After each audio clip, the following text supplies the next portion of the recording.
What is cold cured water hash? First, let's just explain curing hash in general. Traditionally, it involves letting hash sit in a controlled environment, usually at room temp or slightly cooler for a couple of days up to a couple of weeks. The process allows moisture to distribute evenly while terps develop. If you've ever tuned into our live streams, we talk a lot about the changes fresh press goes through as it cures. You can see visual changes taking place as the texture becomes more pliable and greasy. Now, cold curing takes the same concept and slows it down. The low temperature preserves even the most delicate terps while preventing evaporation and oxidation.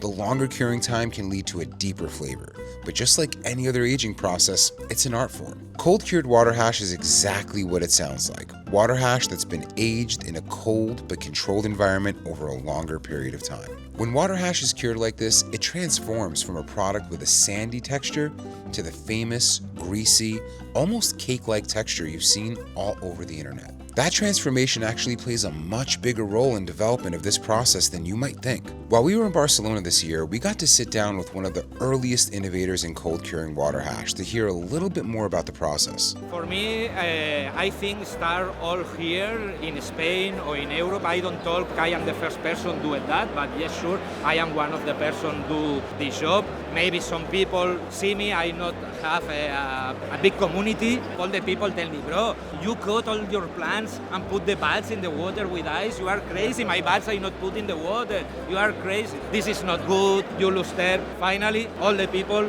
using that. Here in Spain, in Europe, the culture is the hash split, hash smokers. And when I start to do water hash, I find one way for this possible smoke, this fresh product in a good way in one split. Maybe 20 years before when I start to do it this job, start with dry material, normally not work with fresh material. And in this point, normally you press all together and only in one day this is cured. But later, maybe 12 years or 13 years before, I start to wash more fresh material, and with this material, it's so crazy and so difficult to do it splits with this material and start to cure that. And when you cure that, I find and I see all the terps become out, all is activated. For when you put out all the hash out to the machine and all is powder, you smell really is good, but the real terp and all the oils is closed for all the cuticula of the trichome is closed with all the oils and all the waxes, and for all become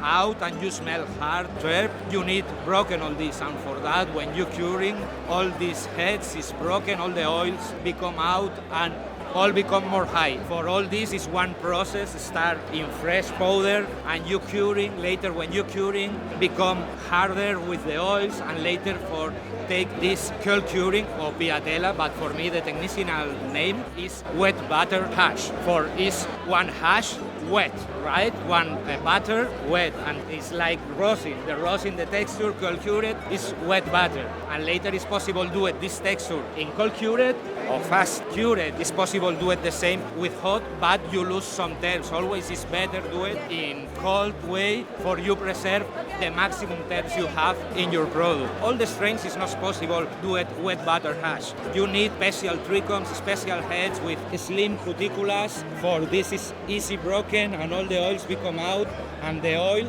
is help you for do this texture. Now, the art and pursuit of innovation in hash is steeped in trying new things. I know you guys tuning in have seen a ton of things on our page that you may have not seen before, and I gotta keep it real. The last couple years, I also haven't seen many new things.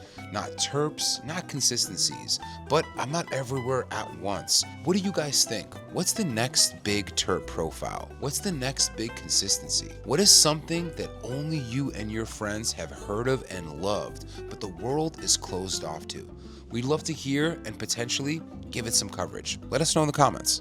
As always, if you enjoy the content, remember to like, comment, and subscribe for more videos like this. Thanks, and we'll see you next time.